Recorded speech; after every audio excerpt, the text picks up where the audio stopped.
तव कथामृतं तप्तजीवनं कविभिरीडितं कल्मषापहं श्रवणमङ्गलं श्रीमदाततं विघ्नन्ति ये भूरिदा जना।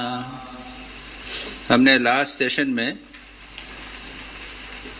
उद्धव गीता से भगवान जो गृहस्थों के लिए कहते हैं वो बात हमने पढ़ी। वो ट्रेडिशनल बातें कुछ थी, ब्राह्मण को कैसे व्यवहार करना चाहिए, क्षत्रियों को कैसे व्यवहार करना चाहिए इत्यादि बातें थी, जो आज के युग में संभवतः ज्यादा समीचीन न होवें, लेकिन कुछ प्रिंसिपल्स कहे गए हैं।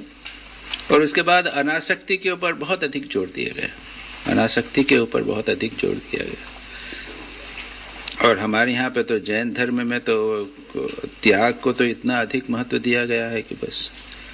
और वो कहानी है ना कि एक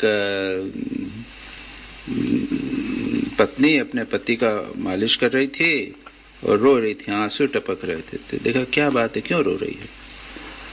तो कि मेरा भाई जो है उसको वैराग्य हुआ है, वो एक एक करके अपनी पत्नियों को छोड़ रहा है। तो वो हंसते हुए कहते हैं, अरे पगली, ऐसे थोड़ी होता है त्याग। त्याग होता है तो सब कुछ एक साथ छोड़ के।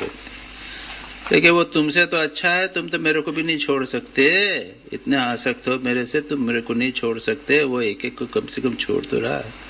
तो देख मैं चला, वो गमछा लेके स्नान करने जाता है, वैसा के वैसा चल गया।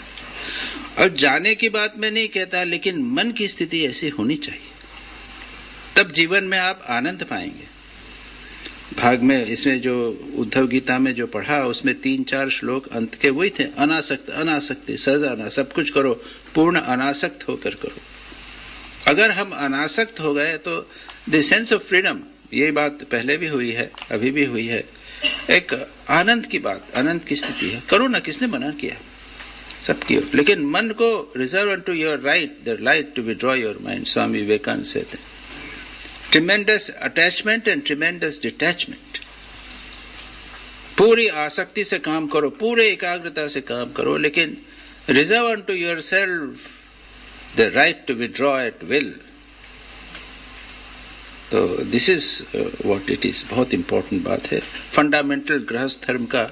अभी हम लोगों जो अभी तक के सेशन में किए हैं, ये बात बिल्कुल क्लियरली होके उठी है। अब श्री रामकृष्ण वचनामृत का हम पाठ करते हैं। श्री रामकृष्ण कहते हैं, जीवन नाना प्रकार के जीव जंतु पेड़ पौधे होते हैं, ये उन्होंने कहा। और वही बात चल रही है व्यवहारिक जीवन में कैसे रहना। तो विभिन्न प्रकार के प्राणियों हैं, विभिन्न प्रकार के प्राणियों के साथ विभिन्न प्रकार का व्यवहार करना चाहिए, वही बात चल रही है। और उसको आगे एक्सप्लेन करते हैं श्री रामकृष्ण। और बड़ी अच्छी बात यह है कि श्री रामकृष्ण वचनामृत में एक और तो उच्चतम बात है और दूसरी ओर प्रैक्टिकल बात भी है। श्री रामकृष्ण जैसे व्यक्ति था उसके स्तर पर आकर उस तरह की बात करते थे। अभी हम देखेंगे कि श्री रामकृष्ण समाधि में भी चले जा रहे हैं और यहाँ पर नीचे आकर लोगों से बात कर रहे हैं। उनमें संसारी जीव भी हैं और भक्त भी हैं। संसारी भक्तों को संसारी नहीं मानते श्री रामकृष्ण। और मां शारदा कहती थी, और वहां पे मां शारदा के पास जब लोग आते थे तो कहती थी, मां शारदा कहती भक्ति की कोई जात नहीं होती। श्री रामकृष्ण भी कहते थे भक्ति की कोई जात नहीं होती। और जयराम बाटी में जब लोग आते थे तो लिखते थे, कोई पूछता था कि अरे ये कौन जात के लोग हैं मां शारदा के पास आ रहे, ये भक्त हैं। टू बी भक्त होना एक अपने आप में एक very higher sort of a thing. We identify ourselves with God, भगवान के साथ में संबंध, हम भगवान हैं और हम भक्त हैं। जीव 4 प्रकार के होते हैं, बद्ध, मुमुक्षु, मुक्त और नित्य। ये 4 प्रकार के जीव श्री रामकृष्ण कहते हैं। अलग अलग प्रकार के क्लासिफिकेशन, कैटेगरीज बनाई गई हैं। जैसा हमने कहा था, जो जैसे एक दुर्जन है, फिर सज्जन है, फिर शांत है, फिर मुक्त है, और जो दूसरों को मुक्त करता है, जो हमने कहा था, एक श्लोक बताया था। हमको ये देखना है कि हम कहाँ पर हैं और हम आगे कहाँ जाएंगे?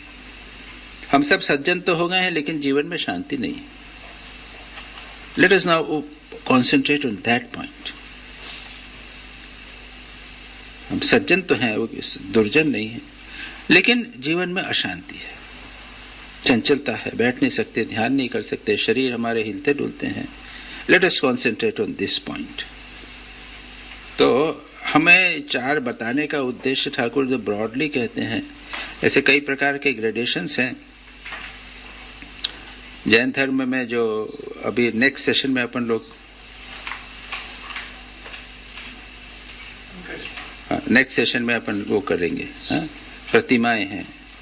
जैन धर्म में भी लेटर बताया गया है कि गृहस्थ है तो किस प्रकार से ग्रेजुअली अपने जीवन को निवृत्ति के परक ले जाएगा, मोक्ष की तरफ ले जाएगा, उसका बड़ा सुंदर वर्णन है। तो श्री रामकृष्ण कहते हैं चार प्रकार के लोग हैं। नारद आदि नित्य जीव हैं। ऐसे जीव औरों के हित के लिए, उन्हें शिक्षा देने के लिए संसार में रहते हैं, नहीं तो उनको कोई आवश्यकता नहीं। नित्य जीव। श्री रामकृष्ण कहते थे ईश्वर कोटि आते हैं संसार में, लेकिन वे बहुत उच्च कोटि के हैं, ईश्वर के लेवल के हैं, ईश्वर कोटि। तो वो आते हैं जगत के कल्याण के लिए आते हैं, खुद की मुक्ति के लिए नहीं आते। उनको उसके बाद में करना चाहिए, साधना करनी पड़ती है तो दूसरों के कल्याण के लिए। श्री रामकृष्ण को कल्याण के लिए, खुद के लिए साधना की आवश्यकता नहीं थी, लेकिन कितनी कठोर साधना की श्री रामकृष्ण। 6 वर्ष तक सोए नहीं, कितनी कठोरता, इंटेंसिटी। क्यों? वो कहते थे मैंने 16 आना किया है, तुम 1 आना करो। उस जमाने में 16 आना का 1 आना 16 आने का था ना। 16 आना किया है मैंने, 1 डू 1/16। मैं आज के जमाने में कहता हूँ, ठाकुर बोले थे कि मैंने 1 रुपया किया है, तुम 1 पैसा करो। डू 100। हम एक ठाकुर ने जो किसका उसका 100 भाग भी अगर करें तो हमारे लिए बहुत हो जाएगा। ये लोग आदर्श प्रस्तुत कर देते हैं जिससे हम फॉलो करें। और फिर ये भी कह सकते हैं कि ठाकुर ने इतनी सहायता कर दी की, इतनी करनी पड़ी, तो हमको कितनी पढ़नी पड़ेगी। यह आवश्यक नहीं है। ठाकुर को आदर्श प्रतिष्ठा करने के लिए करना पड़ता। स्वयं माँ शारदा कहती थी आदर्श प्रतिष्ठा के लिए जितना करना चाहिए उससे मैंने बहुत गुना अधिक किया। त्याग का, सेवा का, तितीक्षा का माँ शारदा ने जो आदर्श किया है वो उसको हम फॉलो कर सकते हैं हमारे जीवन में। नारद आदि नित्य जीव हैं। बद्ध जीव विषय में फंसा रहता है, वह ईश्वर को भूल जाता है, भगवत चिंतन वह कभी नहीं करता। तो एक तो है नित्य है, उसको संसार के बंधन से कोई लेना देना नहीं, लोक कल्याण के लिए। और दूसरा है बिल्कुल एक्सट्रीम बद्ध, जिसको मुक्ति से कोई लेना देना नहीं। मुक्ति वो समझता नहीं है, करता नहीं, जानता नहीं, करना भी नहीं चाहता। भगवत चिंतन कभी नहीं करता। मुमुक्षु जीव वह है जो मुक्ति की इच्छा रखता है। मुमुक्षु में भी कोई मुक्त हो जाते हैं, कोई कोई नहीं हो सकते। हम लोग मुमुक्षु जीव में आते हैं। मुमुक्षु जीव, जिज्ञासु जीव। मास्टर महाशय ने प्रश्न किए थे, तो कौन है क्या? जिज्ञासु, the one who wants to enquire, ज्ञान प्राप्त करना चाहते हैं। स्वामी विवेकानंद श्री रामकृष्ण से प्रश्न करते हैं, ज्ञान प्राप्त करने की इच्छा करते हैं। तो ये हुए मुमुक्षु या जिज्ञासु।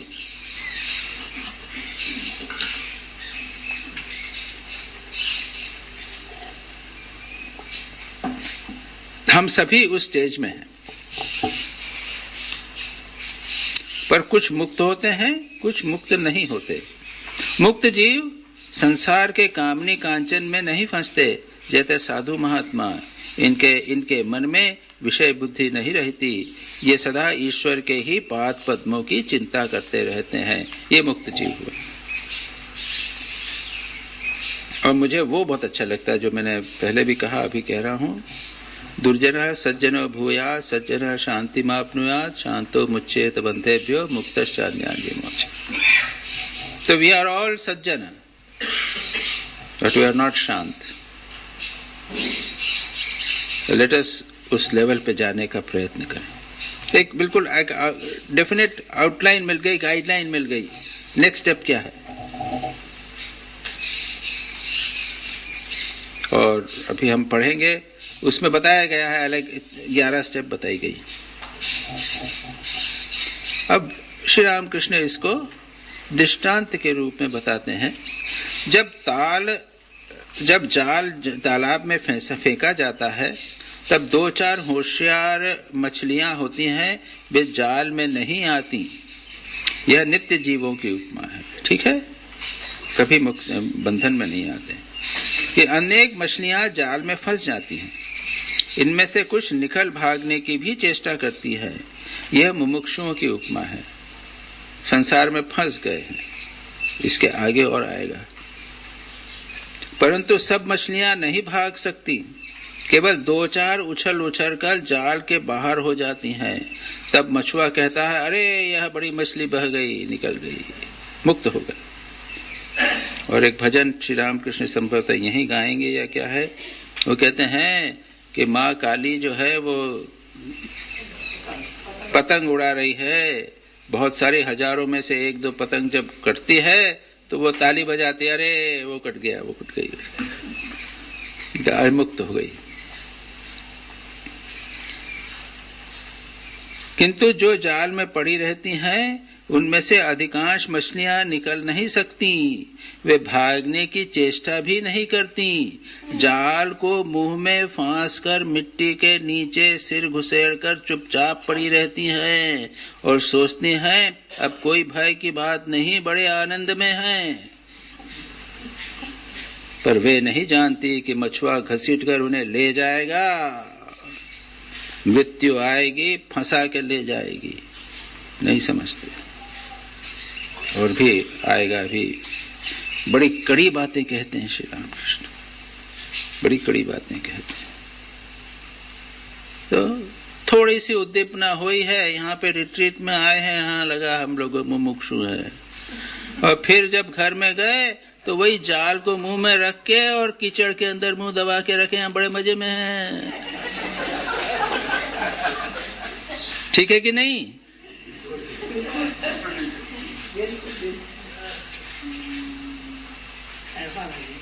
तो इंटेंसिटी होना चाहिए, इंटेंसिटी, व्याकुलता होना चाहिए। फंसे हुए हैं, फंसे हुए हैं। कितना निकाले ठाकुर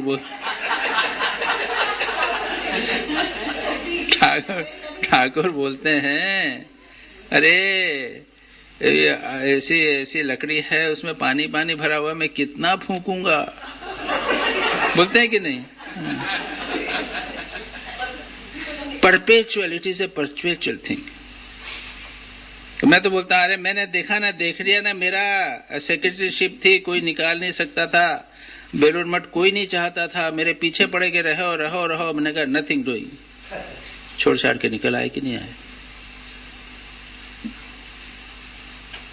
वो तो विद्या माया थी, विद्या माया, उसको भी हमने कहा छोड़ो।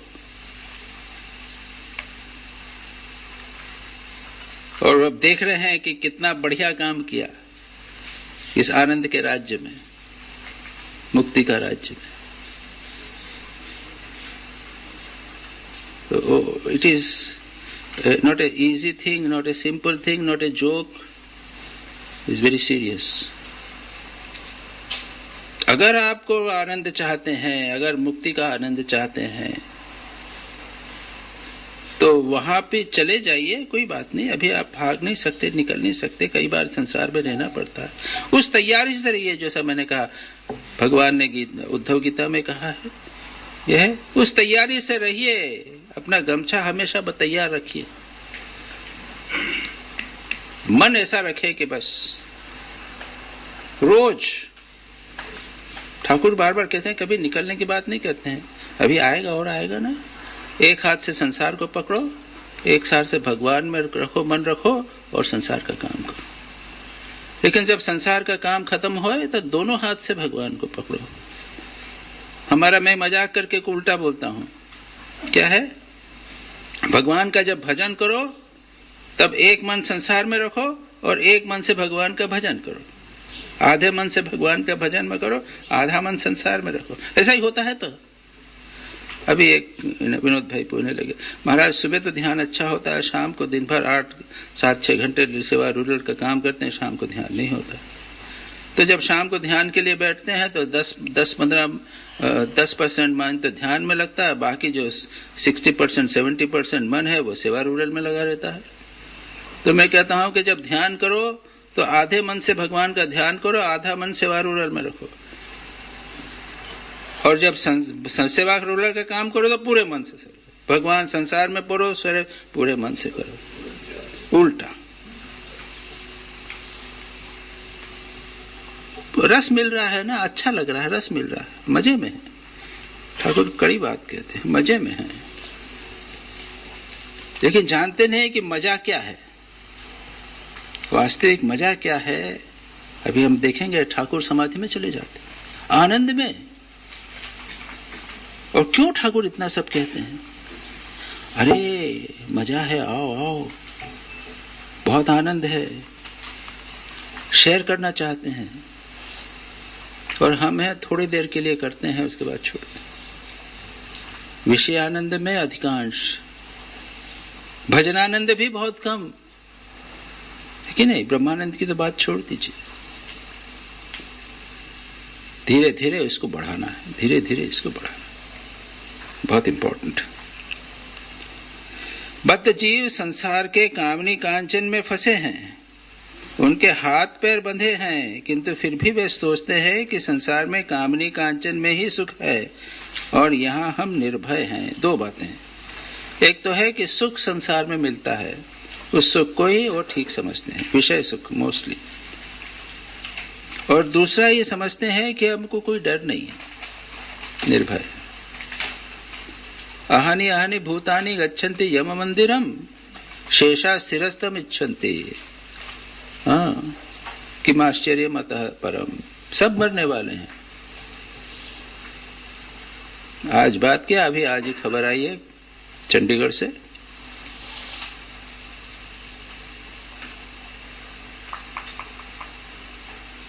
एक भक्त वो 75 हो गया, मर गए।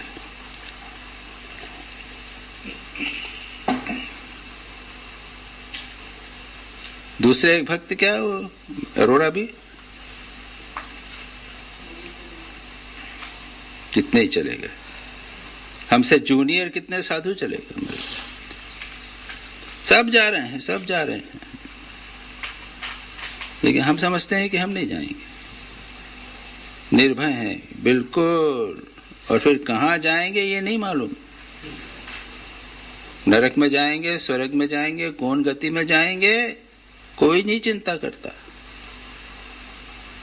निर्भय का अर्थ यह है कि मृत्यु से भय नहीं लगता, और मरने के बाद क्या गति होगी उसकी भी चिंता नहीं होती। Very happy. थोड़ा सा थोड़ी यहाँ पे अच्छे रिट्रीट में थोड़ी देर हुआ, हंसी मजाक हुआ, अच्छा लगा, वाला फिर खत्म। और ये लोग, यतीश्वरानंद जी रात को 12 बजे ध्यान करने बैठते थे। अपर्णानंद जी ने मुझे बताया, मेरे कमरे, उनके कमरे के पास में 12 या 9 बजे जाएंगे, थोड़ा एक कटोरी में खाना ले लेंगे, खा लिया और सो गए। 9 बजे सो गए, 12 बजे अलार्म बजा, उठे, 12 बजे से लेके मंगल आरती 4:30-5 बजे तक ध्यान किया, फिर मंगल आरती, फिर ध्यान किया। जो अंदर का आनंद है, क्या है कि वो आस्वादन नहीं मिलता ना, इसलिए यही ठीक लगता है। संसार का विषय आनंद ठीक लगता है, परिवार का आनंद ठीक लगता है। ठाकुर तो बहुत कड़ी कड़ी बात करते हैं।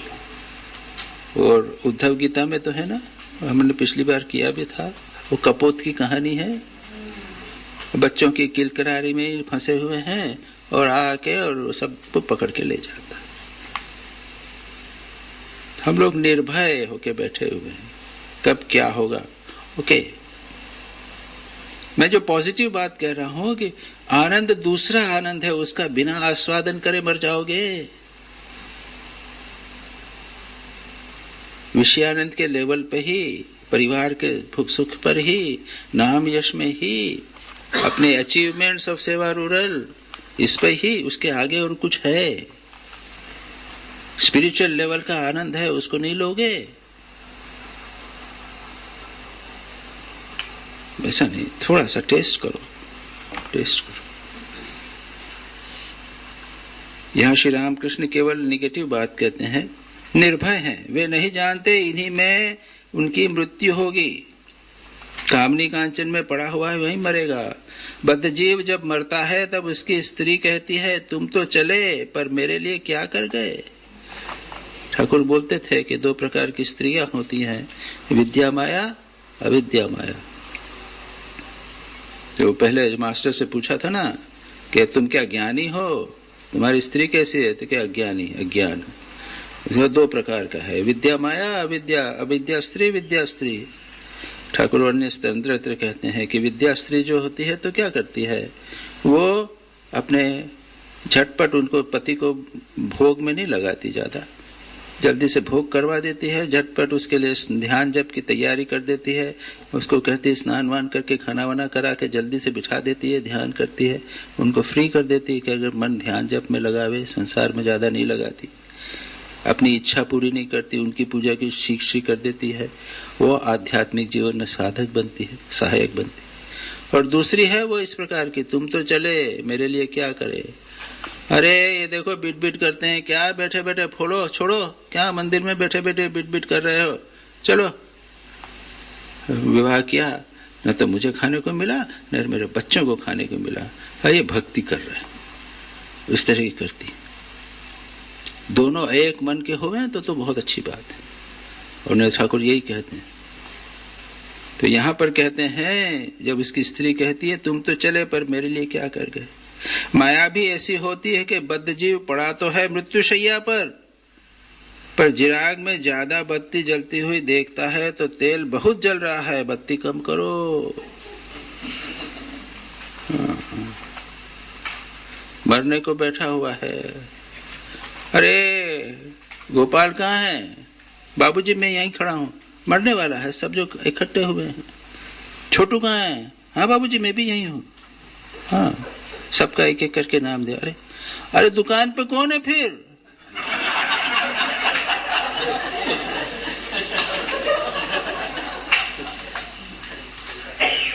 यही चीज। To live is one way, एक जीना भी कला है, मृत्यु भी कला है, जीना भी कला है, मृत्यु भी कला है। And let us plan for death now. हम लोग सब उसी रास्ते पे हैं, हम लोग सब senior, most of us are senior citizens. अभी से प्लान करिए कैसे मरना। जो आप ध्यान करेंगे, जैसा ध्यान करेंगे, जैसा जप करेंगे, वैसा ही होगा, मरते समय भी वही होगा, नहीं तो यही हालत होगी। It is not so easy, it is not so easy. कई लोग काशी में मरने के लिए आते हैं, ऐसे मत समझिए कि जो काशी मरने के लिए आते हैं काशी में मरते ही हैं। काशी में आए, रहने लग गए, लगता है कि 1-2 साल में मर जाएंगे, लेकिन काशी में आते हैं, हेल्थ अच्छी हो जाती है, बढ़िया घूमते फिरते रहते हैं, और फिर क्या होता है, चलो अभी कलकत्ता घूम आए, जरा सब लोगों से मिल के आते हैं, नहीं हो जाता। एक स्वामी जी भी ऐसे ही हुआ, सब ठीक ठाक चल रहा है, कुछ हार्ट की प्रॉब्लम हुई, लखनऊ गए वहां पे कराने के लिए, वहीं पर। तो it is not easy, it is not easy. We must, जैसा रहना भी, जीवन भी वैसा, और मरना भी वैसा। मृत्यु के लिए तैयार, प्रिपेयर करिए, ध्यान जब ऐसा करिए, कभी कोई फालतू काम नहीं होवे, फालतू विचार नहीं होवे, तब तो होगा वो मृत्यु के समय। नहीं तो दिलीप भाई अकाउंट ही आएंगे रात दिमाग में मरने के समय। बिल्कुल बिल्कुल, we have to be very careful.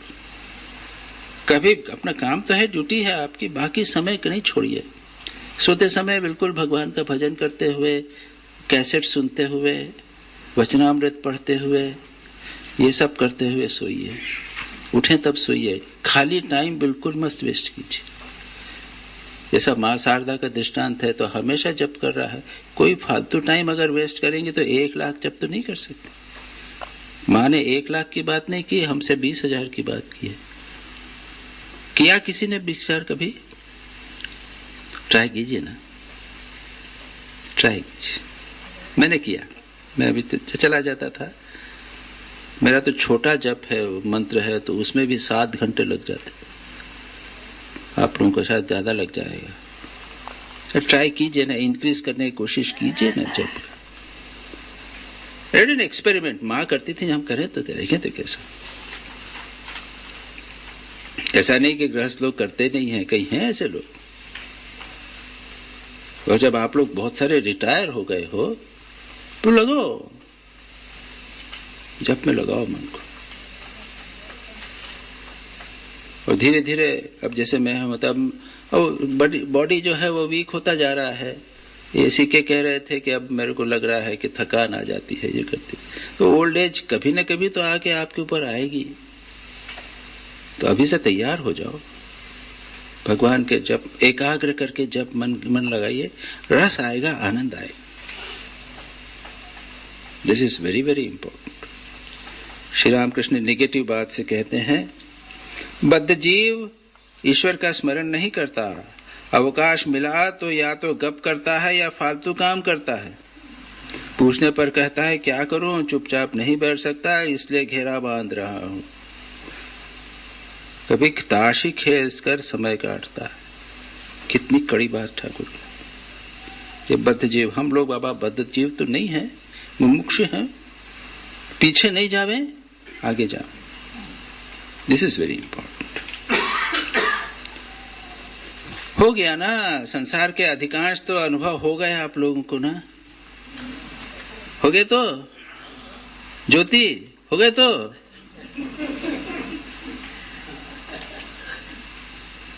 अब यही बचाना, ये अनुभव लो तो। क्विकली कर लिया। आप हमने गृहस्थ जीवन के सब वो कर पढ़े हैं। सच पूछा जाए तो आप लोगों को सबको वानप्रस्थ का पढ़ना चाहिए था। वानप्रस्थ, आप लोग वानप्रस्थ हैं, सब कुछ छोड़ के। अब परिवार को छोड़ दिया, बच्चे तो सब बड़े हो गए, अपने पैरों पे खड़े हो गए। पति पत्नी जाके और किसी आश्रम में रहे और सुबह शाम यही कर रहे हैं, तपस्या कर रहे हैं, ध्यान जप कर रहे हैं। This should be the ideal now. एक भक्त पूछते हैं, महाराज इस प्रकार के संसारी जीवों के लिए क्या कोई उपाय नहीं है? श्री रामकृष्ण कहते हैं उपाय अवश्य है। वही बात जो पहले कही रिपीट करेंगे। कभी कभी साधुओं का संग करना चाहिए और कभी कभी निर्जन स्थान में ईश्वर का स्मरण और विचार करना चाहिए। Same thing, this is the fundamental. निर्जन में भगवान का भजन करो और भगवान का सत्संग करो। परमात्मा से भक्ति और विश्वास की प्रार्थना करनी चाहिए। व्याकुल प्रार्थना, छोटी मोटी प्रार्थना थोड़ा सा किया नहीं, व्याकुल होकर प्रार्थना करनी चाहिए। जैसे अगर किसी के घर में कोई बीमार होवे, सीरियस कंडीशन होवे, तो कैसी प्रार्थना करते हैं भगवान के लिए। लड़का जब एग्जामिनेशन के लिए जाता है तो कैसी प्रार्थना करता है, कितनी तीव्रता से प्रार्थना करता है। व्याकुल होकर प्रार्थना करनी चाहिए। भक्ति और विश्वास के लिए व्याकुल होकर प्रार्थना करनी चाहिए। और जब होगा तो फिर देखेंगे आनंद आएगा, भगवान में मन लगेगा। विश्वास हुआ कि सफलता मिली, विश्वास से बढ़कर और कुछ नहीं है। अब ये चीज जो है वह नई चीज आ गई। यहाँ नई चीज जो भगवान श्री रामकृष्ण दे रहे हैं, विश्वास की बात है। इसके पहले तक साधु संग है, भगवान के नाम गुणगान का कीर्तन है, नित्यानित्य विवेक है और एकांतवास। ये जो चार, यहाँ नई चीज आप कहते हैं विश्वास की बात। और विश्वास इन सभी से ऊपर की बात। लेकिन ये आसानी से नहीं होता। जिसमें विश्वास हुआ तो वो कुछ भी कर सकता है। वो पावर इज ट्रिमेंडस पावर। मन का एकाग्रता हो जाती है, कॉन्सेंट्रेट हो जाती है। लाटू महाराज वो तो श्री रामकृष्ण के भक्त थे, वो कुछ ज्यादा समझते नहीं, पढ़े लिखे नहीं है, सर्वेंट बॉय हैं, लेकिन ठाकुर ने बोला है, बस जैसा बोला है वैसा करूंगा। शाम को सुना नहीं, बीमार है, डबल निमोनिया है, डॉक्टर ने बैठाया, उसको बैठने नहीं देना है। हरि मैं अपने उनको बोल रहे हैं, अपने शरद महाराज को, उनके गुरु भाई को, कि मेरे को बिठा दो शाम के समय। नहीं, डॉक्टर ने मना किया। कि डॉक्टर क्या जानता है, उन्होंने बोला है, गुरु ने बोला है, उसकी बात मानना है। वो गए वहां पर, वो खुद आके बैठ गए।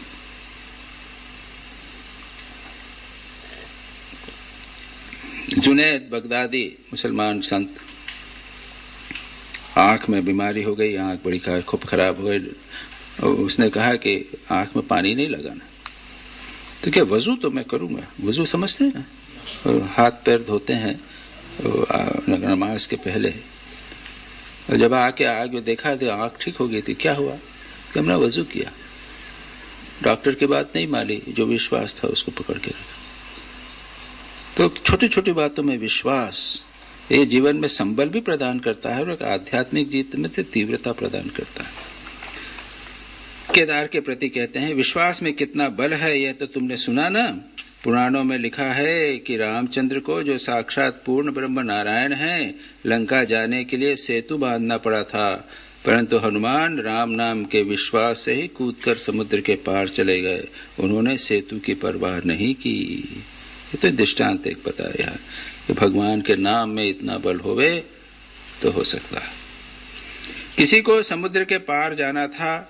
विभीषण ने एक पत्ते पर राम नाम लिखकर उस कपड़े के खूंट में बांधकर कहा, अब तुम चले जाओ, विश्वास करके ऊपर से चले जाओ, लेकिन अगर अविश्वास हुआ तो डूब जाएगा। वह मनुष्य बड़े मजे से समुद्र के ऊपर चला जा रहा था। इच्छा हुई कि देखूं क्या है इसमें।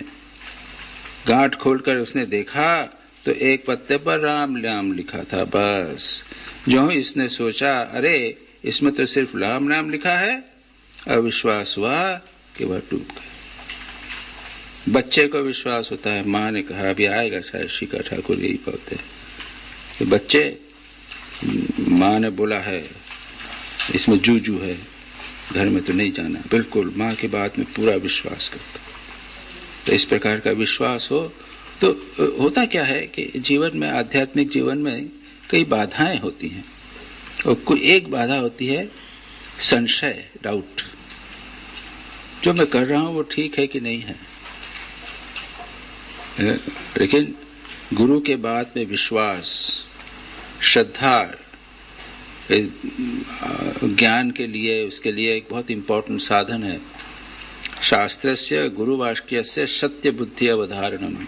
शास्त्र में जो कहा है, गुरु वाक्य में जो कहा है, उसको सत्य मानना, सत्य बुद्धि अवधारण।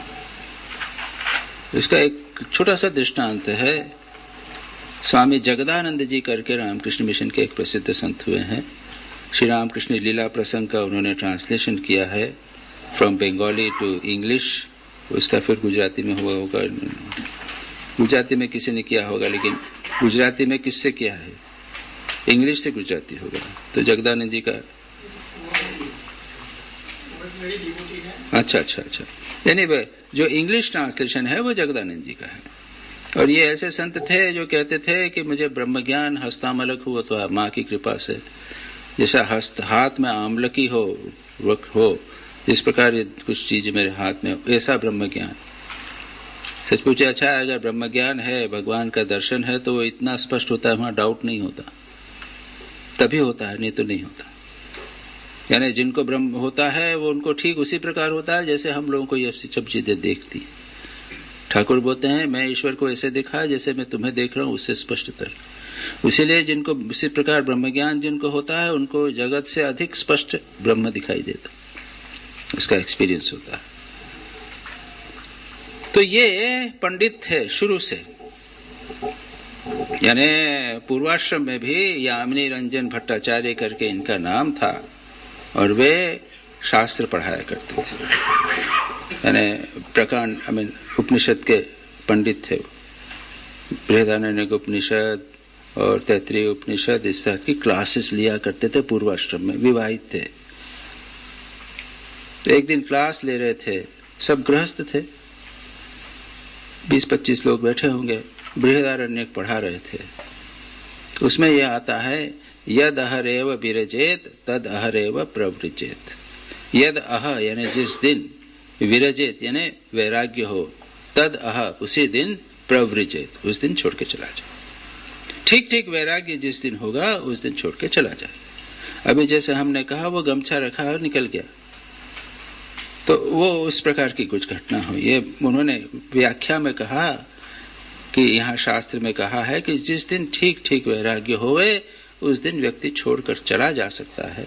और उसमें शंकराचार्य की टीका है, शंकराचार्य ने वहीं पे लिखा है, उसी में है शायद, ओरिजिनल में है कि ब्रह्मचारी वा गृहस्थो वा वानप्रस्थो वा। यदि ब्रह्मचारी हो तो भी चाह सकता है, गृहस्थ हो लेकिन ठीक ठीक वैराग्य हो उसी क्षण वो निकल जा सकता है। और वानप्रस्थी तो है, कोई बात नहीं, जो वैराग्य हुआ तो छोड़ के जा सकता है। तो सब गृहस्थ बैठे हुए थे, तो कहने लगे, एक ने उठ के कहा, ऑब्जेक्शन ये किया कि आप जो कहते हैं वो ठीक नहीं। ब्रह्मचारी है और उनको वैराग्य हुआ तो सन्यासी हो सकता है, वानप्रस्थी हुआ तो वैराग्य हुआ तो सन्यासी हो सकता है, गृहस्थ बेचारा वो वैराग्य होवे भी तो छोड़ के नहीं जा सकता। उसको संसार की देखनी पड़ेगी, व्यवस्था करनी पड़ेगी, सब कुछ देखना पड़ेगा उसके बाद। लेकिन नहीं, शास्त्र में लिखा हुआ, शास्त्र से गुरुवाक्य से सत्य बुद्धि अवचारण, श्रद्धा यानी विश्वास नहीं, इसमें लिखा हुआ है कि लिखा हुआ हो कोई बात नहीं, लेकिन ये अप्लाई नहीं होता, ठीक नहीं है ये। नहीं, बिल्कुल लिखा हुआ, शास्त्र में लिखा हुआ, गलत नहीं हो सकता। गर्मा गर्मी हो गई, नहीं होता है, ये देखो मैं चला। वो क्लास ले रहे थे, वैसे के वैसे वहां से चल दिए, घर नहीं गए पत्नी को बताने के लिए, और भी कोई माँ है या जो भी कुछ नहीं गए, सीधे चले बेलूर मठ चले गए सन्यासी। मां शारदा के शिष्य थे बाद में। तो ये विश्वास का बल, विश्वास का बल जो है वो दिशा प्रदान करता है, शक्ति प्रदान करता है। श्री रामकृष्ण यही कहते हैं, जहां पर विश्वास नहीं हुआ फिर चलेगा, गड़बड़ हो गया। जिसका ईश्वर पर विश्वास है वह यदि महापातक करे, गो ब्राह्मण स्त्री हत्या भी करे, तो भी इस विश्वास के बल से वह बड़े बड़े पापों से मुक्त हो सकता है। वह यदि कहे कि ऐसा काम कभी न करूंगा तो उसे फिर किसी बात का भय नहीं। यह कहकर श्री रामकृष्ण ने इस मर्म का बंगला गीत गाया। दुर्गा दुर्गा अगर जपू में, जब मेरे निकलेंगे प्राण, देखूं कैसे नहीं तारती, कैसी हो करुणा की खान। गो ब्राह्मण की हत्या करके भी मदिरा का पान, जरा नहीं परवाह कर पापों की, लूंगा निश्चय पद निर्वाण। ये प्रसन्न है, दुर्गा दुर्गा बोलकर अगर मेरा प्राण निकले तो फिर क्या परवाह है। भगवान का नाम विश्वास, भगवान का नाम में विश्वास। नाम और नामी अभेद, ठाकुर खुद बोलते हैं ये, नाम और नामी अभेद। नाम लेना और भगवान का नाम, दोनों में कोई, भगवान और भगवान में कोई फर्क नहीं। आप खुद ही बोलो आपका पुत्र है अतुल अमित, तो नाम और उसके पुत्र में कोई फर्क है क्या? जैसे इट्स लाइक दिस, भगवान का नाम और नाम यह भेद। इसलिए अगर भगवान के नाम में विश्वास हो, याद करो भगवान। अजामिल की कहानी जानते हैं आप, पापी महापातक था, मरते समय उसके मुख से अपने पुत्र का नाम निकला, है ना? क्या नाम था उसका? नारायण। और भगवान को भी नहीं, नाम को ही नाम, नारायण नाम लिखना, और उसको रक्षा करने के लिए देवदूत आ गए। ये विश्वास अगर होवे, भगवान के नाम में विश्वास, क्या मैंने भगवान का नाम लिया, होता नहीं ना, होता नहीं, इतना आसान नहीं, दुर्भाग्य यह है। इसलिए सब इतनी झमेला करना पड़ता है। और जिसको एक बार नाम में विश्वास हो गया फिर कोई झमेला नहीं। कहा ना कि कुछ भी करें, इतना सारा जीवन किया हो लेकिन कोई परवाह नहीं। ठीक श्री रामकृष्ण एक कंडीशन रख रहे हैं, यदि कहे कि ऐसा कभी काम न करूंगा तो फिर किसी बात का भय नहीं। जिसको ईश्वर में विश्वास है, भगवान में विश्वास है, गुरु में विश्वास है, नाम में विश्वास है, कहते हैं ना, कहावत है, every saint has had a past, every sinner has a future। तो जो संत है उसने पहले कोई काम किए हैं, पाप किए हैं, पहले संत नहीं था, उसने सब छोड़ के अब वो संत बना। और जो असंत है, जो पापी है, उसका भी भविष्य है, वो चाहे तो अभी बदल सकता है, संत बन सकता है। और इसलिए कहते हैं श्री रामकृष्ण कि पाप किए तो कोई बात नहीं, लेकिन विश्वास करो, भगवान का नाम लो और कहो कि अब मैं नहीं पाप करूंगा। और दो प्रसिद्ध कहानियां मैं कई बार कहता हूं, आप लोगों ने पहले भी सुनी होगी। ईसा मसीह के पास में वो वेश्या को पकड़ के लाए थे लोग, उनका टेस्ट करना चाहते थे, वो देखें अपने कैसे वो अपने आप को उद्धार कर बल रहा है, शास्त्र के विरुद्ध क्या करता है। तो कह रहे भाई बोलो इसको, ईसा मसीह को, कि इसको क्या दंड देना चाहिए। ईसा मसीह ने कहा तुम्हारे किताबों में क्या लिखा है। देखिए हमारे शास्त्रों में लिखा है कि इसको पत्थर से मारना चाहिए। ये मैंने कहीं देखा भी, एक ईसा मसीह की किताब फिल्म जैसी मेरे को दिखाई, उसमें है तो लाए हैं, सबके हाथों में पत्थर खड़े हुए हैं, वो बीच में खड़ा कर दिया, ईसा मसीह बैठे हुए हैं। तो ईसा मसीह कहते हैं कि ठीक है, जिसने कोई पाप नहीं किया हो वो पहला पत्थर मारे। अब ईसा मसीह जैसे व्यक्ति के सामने कोई ये नहीं कह सकता कि मैंने पाप नहीं किया। सभी का कलुषित मन, वो बेचारी बाहर करती थी, लेकिन मन में तो सब पाप उन लोगों के भी हैं। तो वहां बड़ा सुंदर वर्णन है, और बाइबल में लिखा है कि वो लोग जाने लगे, और जितने बूढ़े थे वो पहले जाने लगे। हंसना मत, आप लोग सब लोग बूढ़े ही हैं, पता नहीं कितना है। We lead very careless life, और जब इस उम्र में आ जाते हैं तो उसको सुधारना बड़ा मुश्किल हो जाता है। वो सब धीरे धीरे उस सिनेमा में दिया है, पत्थर नीचे छोड़ के वो धीरे धीरे चलेगी। वो अकेली खड़ी रही। ईसा मसीह ने कहा किसी ने पत्थर नहीं मारा, लेकिन नहीं, देख जाओ मैं भी तुझे माफ करता हूं, आगे से ऐसा मत करना। वो कहना यदि कहे ऐसा काम कभी न करूंगा, एक क्षण में बस आगे से नहीं करूंगा, बस पूरे जीवन को, पहला जीवन उसको छोड़ दो। पूर्वानुष्ठितानाम दुरितानाम चिंतनम सर्वतो भावेन वर्जनीयम। और आपके मैंने जो व्रत बनाए हैं ना, उसमें भी है यही लिखा है, हाँ, कि पहले वाले जो किया है उसको छोड़ दो, हुआ से हुआ, सब समझ। बेस्ट इज को उसको छोड़, सोचो मत। जाने अनजाने में जानबूझकर बाई मिस्टेक कुछ बुरे काम किए हैं, पाप काम किए, छोड़ दो उसको बिल्कुल मत छोड़ दो, नया जीवन चालू करो बस। और वो सूफी की कहानी बताता हूं, हबीब अजमी की। वो सूदखोर और जल्लाद सूदखोर, बहुत क्रूर,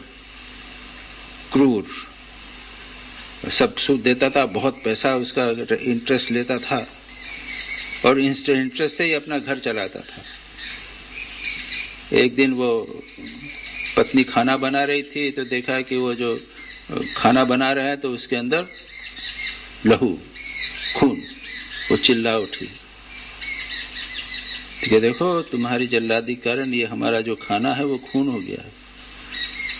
तो क्या उसको भी लग गया कि मैं चाहता हूं कि तौबा करने, तौबा कहते हैं ना, कन्फेशन करके जो भी हो दंड है, मैं अपना जीवन व्यतीत करना चाहता हूँ, प्रायश्चित करना चाहता हूँ, अपने पापों को स्वीकार करना। मैं उसमें पाप स्वीकार करने से अंदर से निकल जाता है, जो भीतर सबकॉन्शियस है वो खाली हो जाता है, नहीं तो वो दबा रहता है। तो गए हसन के पास, हसन बसरी संत थे, तौबा किया कि भाई मैंने ये सब पाप किए हैं, अब देखे ठीक है, तौबा हो गई, कन्फेशन हो गई। पहले जब जा रहे थे तो लड़के खेल रहे थे सड़क के ऊपर, वो सब भागे, अरे ये जल्लाद आ रहा है हबीब, इसकी धूल, कहीं पैर की धूल हमको लग जाएगी तो हम पापी हो जाएंगे। और जब लौटने लगा तब बच्चे भागे, अरे ये तौबा करके आ रहा है कि ऐसा ना हो कि हमारी धूल इसके ऊपर लग जाए और हम पापी के। In one moment a saint is converted into sinner. एक क्षण भर में एक संत जो है वो अब एक पापी जो है वो संत बन गया। श्री राम कृष्ण कहते हैं विश्वास से ये हो सकता है, और ये गाना गाते हैं चाहे कितना भी पाप करें। इसका मतलब ये नहीं कि पाप करें, इसका मतलब यह है कि डोंट वरी अबाउट इट, एक क्षण से इसी क्षण अपने जीवन को हम बदल सकते हैं। अब दूसरा पॉइंट, दूसरा एक डिपार्टमेंट जो सब्जेक्ट प्रारंभ होता है वो श्री राम कृष्ण नरेंद्र के बारे में बात करते हैं। नरेंद्र की बात चली, श्री राम कृष्ण भक्तों से कहने लगे, इस लड़के को यहाँ एक प्रकार देखते हो, चुलबुला लड़का जब बाप के पास बैठता है चुपचाप बैठा रहता है, चांदनी में खेलता है तो दूसरी मूर्ति है। ये नरेंद्र मेरे पास चुपचाप बैठा हुआ है। ये नरेंद्र श्री राम कृष्ण के पास में भले वो चुप, इतने पावरफुल, इतने ट्रिमेंडस एनर्जी, इंटेलेक्ट, ऐसे व्यक्ति श्री राम कृष्ण के पास बिल्कुल बच्चे जैसे बैठे रहते। स्वयं कहते हैं श्री राम कृष्ण, स्वामी विवेकानंद,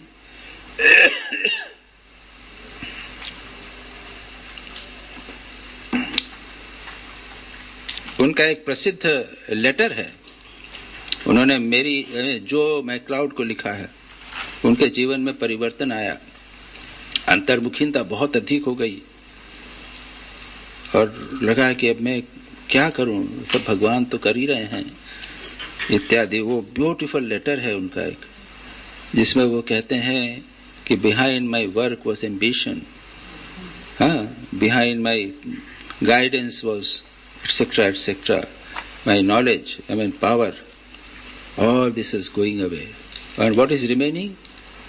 That child,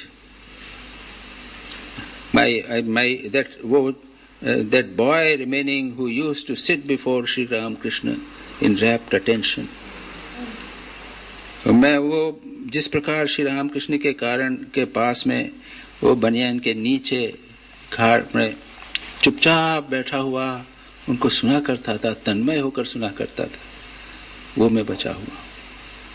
तो श्री राम कृष्ण के पास ये नरेंद्र जो है बिल्कुल शांत होकर बैठते थे, बिल्कुल तन्मय होकर बैठा करते थे, बाहर तेजस्वी, कोई इनका सामना नहीं कर सकता, और श्री राम कृष्ण के पास में आके बिल्कुल दिस द ग्रेटनेस, और कुछ नहीं, पढ़े लिखे नहीं, लेकिन दैट इज द अद्भुत। कई सुंदर वर्णन आते हैं, कीर्तन हो रहे हैं, श्री राम कृष्ण स्वामी विवेकानंद कीर्तन गाना गा रहे हैं, मृदंग बजा रहे हैं, श्री राम कृष्ण कहते हैं आहा तूने मुझे कितना आनंद दिया आज, एम्ब्रेस बार बार उनको आलिंगन कर रहे हैं। इन लोगों को क्या समझेंगे नरेंद्र और श्री राम कृष्ण के बीच का संबंध, अद्भुत संबंध, अद्भुत संबंध।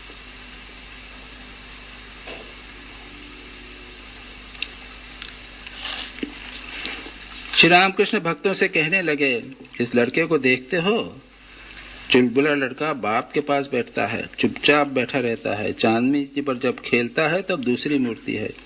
ये लड़के नित्य सिद्ध हैं, कभी संसार में नहीं बंधते, थोड़ी ही उम्र में इन्हें चैतन्य होता है और ये ईश्वर की ओर चले जाते हैं। ये संसार में जीवों की शिक्षा देने के लिए आते हैं। संसार की कोई वस्तु इन्हें अच्छी नहीं लगती, कामनी कांचन में ये कभी नहीं पड़ते। ये अभी हमने देखा 4 प्रकार के बद्ध, नित्य जीव हैं, मुमुक्षु जीव हैं, बद्ध जीव हैं, नित्य सिद्ध, नित्य इत्यादि 4 प्रकार के उसमें ही बताएं। वेदों में हुमा पक्षी की कथा है। यह चिड़िया आकाश में बहुत ऊंचाई पर रहती है। वहीं यह अंडे देती है। अंडा देते ही गिरने लगता है। इतने ऊंचे से गिरता है कि बीच में फूट जाता है। बच्चा गिरने लगता है। वह उसकी आंखें खुल जाती हैं, पंख निकल आते हैं। जब देखता है कि जमीन नीचे है, गिर कर के चूर हो जाऊंगा, तब एकदम अपनी माँ के ऊपर चढ़ने लग जाता है। ये जब बचपन में ही, जैसे कहते हैं ना, उनको एक अवेकनिंग, बचपन में ही अवेकनिंग हो जाती है। समझ जाते हैं कि संसार ठीक नहीं है और उसमें वो फंसना नहीं चाहते। नरेंद्र उठ गए। नरेंद्र सामने बैठे हुए थे, हाँ, बड़ी ऑकवर्ड सिचुएशन में उठ के वहां से चले गए। और कभी कभी तो नरेंद्र प्रतिवाद भी करते थे। वो कहते थे कि केशव चंद्र सेन उसमें एक कला है, हाँ, नरेंद्र में 16 कलाएं हैं। तो क्या आप तो मेरे ऊपर आ सकते हैं, इस तरह की इतनी बातें करते हैं। कहाँ केशव चंद्र सेन और मैं छोकरा, हाँ, मैं उनकी कहाँ को तुलना कर सकता हूँ। श्री रामकृष्ण सब बात उड़ा देते। मैं क्या बोलूं, माँ मेरे को बताती है, मेरे को तो माँ बता रही है सब। तो बाद में सब बातें सत्य होती नरेंद्र के संबंध में। श्री रामकृष्ण और नरेंद्र उठ के वहां चले गए। नरेंद्र उठ गए। सभा में केदार, प्राण कृष्ण, मास्टर आदि और भी कई सज्जन थे। अब अलग से बैठते हैं। देखो, नरेंद्र गाने में, बजाने में, पढ़ने लिखने में, सब विषयों में अच्छा है। उस दिन केदार के साथ उसने तर्क किया था। केदार की बातों को खटाखट काटता था। श्री रामकृष्ण और सब लोग हंस पड़े। मास्टर से कहते हैं, क्या अंग्रेजी में कोई तर्क की किताब है? मास्टर कहते हैं, जी हाँ, अंग्रेजी में इसको न्याय शास्त्र या लॉजिक कहते हैं। श्री रामकृष्ण, अच्छा, कैसा है यह सुनाओ तो। अब मास्टर मुश्किल में पड़े। आखिर कहने लगे, एक बात यह है कि साधारण सिद्धांत से विशेष सिद्धांत पर पहुंचना। जैसे सब मनुष्य मरेंगे, पंडित भी मनुष्य हैं, इसलिए वे भी मरेंगे। और एक बात यह है कि विशेष सिद्धांत से या घटना को लेकर साधारण सिद्धांत पर पहुंचना। From general to particular, from particular to general. जैसे एक कौवा काला है, वह कौवा काला है, और जितने कौवे दिख पड़ते हैं वे भी काले हैं, इसलिए सब कौवे काले हैं। परंतु उस प्रकार के सिद्धांत में भूल भी हो सकती है, क्योंकि संभव है ढूंढ तलाश करने से किसी देश में सफेद कौवा मिल जाए। सफेद, लुसाका में मैंने देखा सफेद कौवा, हाफ ब्लैक हाफ व्हाइट। हमारे कैंपस में आते थे वो कौवे, हाफ ब्लैक हाफ व्हाइट। एक और दृष्टांत, जहां वृष्टि है वहां भी मेघ है, अतएव यह साधारण दृष्टांत हुआ कि मेघ से वृष्टि होती है।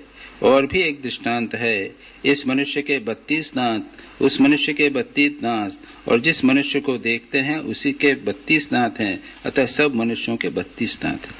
इस प्रकार के साधारण सिद्धांत की बात अंग्रेजी न्याय शास्त्र में है। श्री रामकृष्ण ने इन बातों को सुन भर लिया, फिर वे अन्य मनस्क हो गए। यह प्रसंग के आगे न बढ़ा। श्री रामकृष्ण कहते थे, जो तो दिन बांची तो दिन सीखी। जितने दिन मैं जीवित रहता हूं उतने दिन मैं सीखूंगा। उनकी जिज्ञासा सांसारिक वस्तुओं के प्रति भी है, यहाँ पे हुई। और फिर एक बार और पूछेंगे, अच्छा, ये ग्रह नक्षत्र, ये चंद्र ग्रहण, सूर्य ग्रहण, ये कैसे होते हैं बताओ तो। और मास्टर महाशय वो लाइन करके उसको बताते हैं। और श्री रामकृष्ण क्या करते हैं, थोड़ी देर तक देखा और फिर वो ज्वार भाटा आता है उसको सब बताते हैं। थोड़ी देर तक सुना, फिर वो अन्य मनस्क हो गया। और भी कुछ बात है तो मेरा सिर जो है वो टन टन कर रहा है। नहीं, the important point is that Shri Ramakrishna भले जिज्ञासु हमें, लेकिन सांसारिक दृष्टि से नहीं है। सांसारिक ज्ञान प्राप्त करने के लिए जिज्ञासु नहीं है।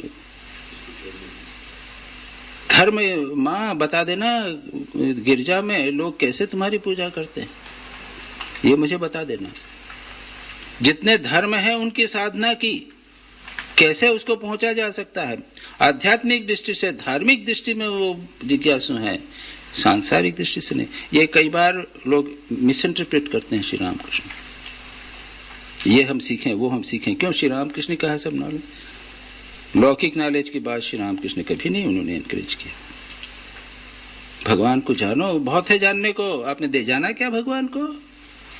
यतीश्वरानंद जी कहते हैं there is no limit to spiritual experiences. Advaita का एक्सपीरियंस अनुभव होने के बाद में भी अनुभव है। ब्रह्मानंद जी कहते हैं स्पिरिचुअल लाइफ बिगिंस आफ्टर निर्विकल्प समाधि।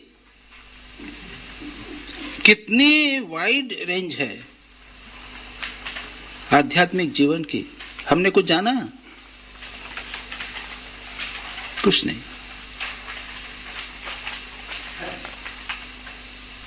ये इसलिए बी वेरी केयरफुल।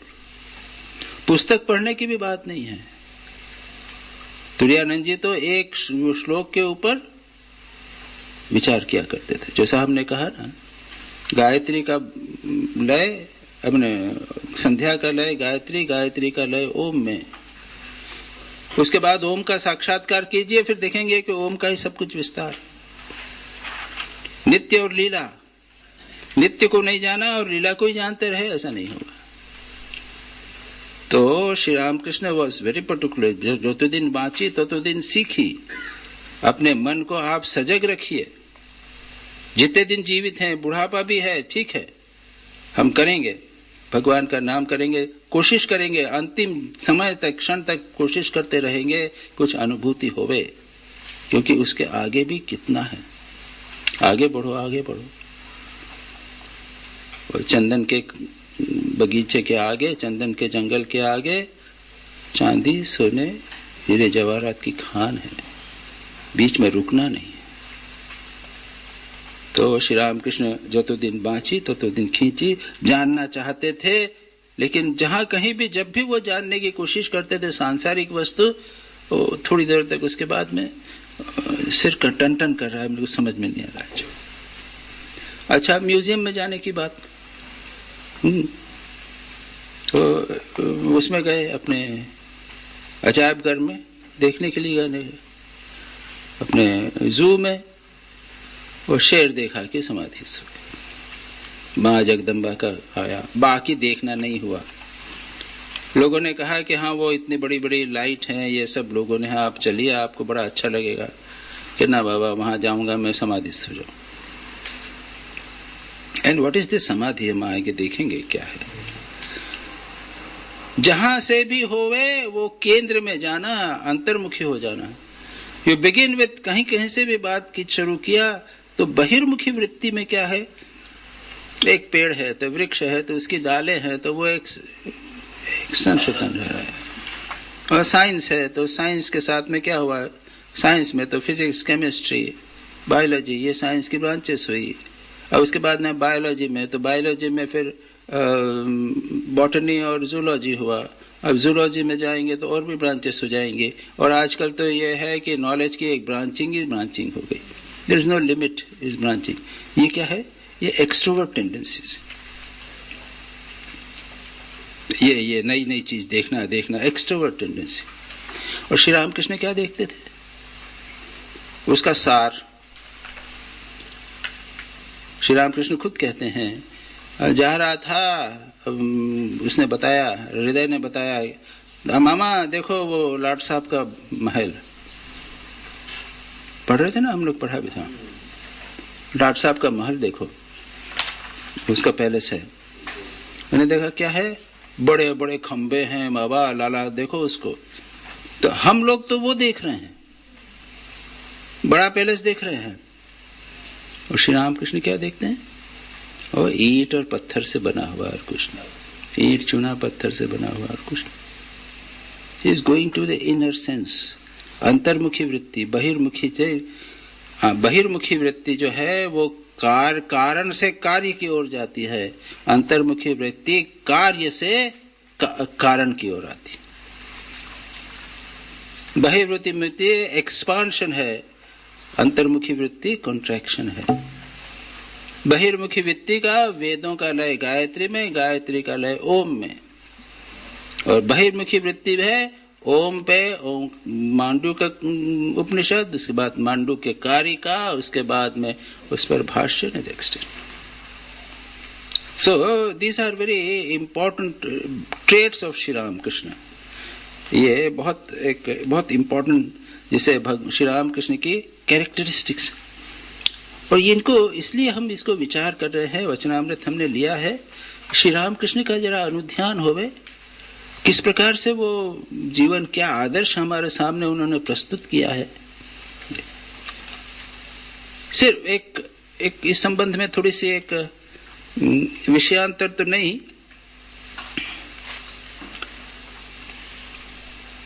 मैंने आप लोगों को यहाँ पर श्री रामकृष्ण वचनामृत का तो करता हूँ, कुछ लोगों को करता हूँ, प्रवचन भी किए हैं मैंने, लेकिन हमारी परंपरा में जो मैंने कहा था ना, स्वामी विवेकानंद को पढ़े बिना श्री रामकृष्ण को नहीं समझा जाता। मैंने कल भी बात कही थी ना, इसकी एक घटना है। स्वामी प्रेमानंद जी, स्वामी विवेकानंद जब अमेरिका से लौट कर आए और ये सब उन्होंने कार्य चालू किया, रिलीफ वर्क चालू करो, सेवा करो, वो करो, तो कुछ उनके गृह सन्यासी शिष्यों ने भी प्रतिवाद किया। Complete works of Swami Vivekananda में आप देखोगे वो योगानंद जी पॉइंट रेस करते हैं, है ना, स्वामी शिष्य संवाद वगैरह में योगानंद जी पॉइंट रेस करते हैं कि नरेंद्र, तुम ये जो काम सब कर रहे हो ये तो ठाकुर के उपदेशों के अनुसार नहीं है। ठाकुर ने तो ये सब नहीं कहा, ठाकुर के वचनामृत पढ़ो तो ये सब छोड़ो, भगवान का भजन करो, वो केदार को और महिमाचरण को, ये भगवान यदि आएंगे तो ये क्या पूछोगे कि तुम स्कूल कॉलेज लोगे उनसे कि भक्ति की बात करोगे। तो स्वामी जी ने कहा कि तुम लोगों ने क्या मेरे से अधिक ठाकुर को समझा है क्या? फिर कहा ठीक है, तुमको जो करना है उसे करो। वो गुस्से हो गए, बहुत गुस्से हो गए, और अपने कमरे में जाके चले गए, बंद कर लिया कमरे। तब ये लोग भी सहम गए कि बाबा नहीं, इनसे नहीं बात करना। एक बार लाटू महाराज ने कह दिया कि तुम लोरेन ये सब जो कर रहे हो ये सब तो ठाकुर ने उपदेश नहीं दिया। तो उन्होंने तो उड़ा दिया, अरे तू तो सर्वेंट बॉय, तू क्या समझेगा, हाँ तेरे क्या समझ। गुस्सा आ गया उनको, लेकिन फिर भी पॉइंट इज दिस। प्रेमानंद जी वो भी उस व्यू में थे कि ये जो कर्म स्वामी जी लगा रहे हैं ये ठीक नहीं, इससे तो कुछ ये श्री रामकृष्ण के उपदेशों के विरुद्ध है, लेकिन बोले नहीं। रिलीफ वर्क होता था, वो मैनेजर थे बेलूर मठ के, रिलीफ वर्क में जाना है साधुओं को तो कि जाओ जाओ कर्म करके आ जाओ, जल्दी से कर्म करके वो रिलीफ वर्क करके आ जाना, बेलूर मठ में रहना, क्योंकि यहाँ बेलूर मठ का जो काम है ना वो भगवान ठाकुर का काम है, बाहर का काम है वो काम है। तो इस प्रकार का चलता था। एक दिन या कुछ समय बाद क्या हुआ, प्रेमानंद जी बीमार पड़े, तो बनारस सेवाश्रम चालू हो गया था हॉस्पिटल, वहां पे कुछ दिन रहे ट्रीटमेंट के लिए। तब उन्होंने कंप्लीट वर्क्स के 5 वॉल्यूम छप चुके थे, वो पढ़े, और जब उन्होंने पढ़ा तो कहा अरे मैंने तो नरेंद्र को, स्वामी विवेकानंद को ठीक से समझा नहीं। यहाँ पे तो कहीं भी उन्होंने सेवा की बात नहीं की, उन्होंने तो पूजा की बात कही है। वो तो भगवान मानव को और भगवान को एक मानते हैं। कहीं भी उन्होंने कहा, मैं तो बिल्कुल हमेशा मिसअंडरस्टैंड किया। There is no difference between Swami Vivekananda and Shri Ramakrishna, we misunderstood. क्यों? स्वामी विवेकानंद मनुष्य की बात नहीं करते, भगवान की बात करते।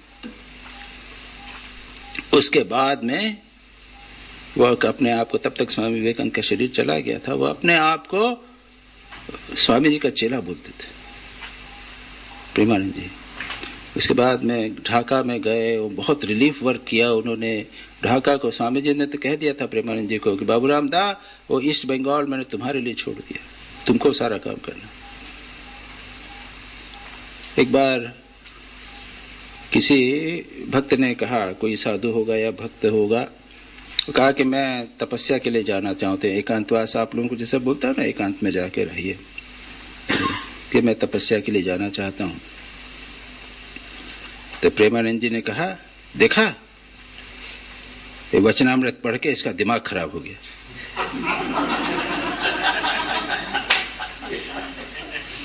वचनामृत पढ़ के इसका दिमाग खराब कर दिया। ओम शांति शांति शांति। हरि ओम तत्सत्। श्री राम कृष्ण अर्पणमस्तु।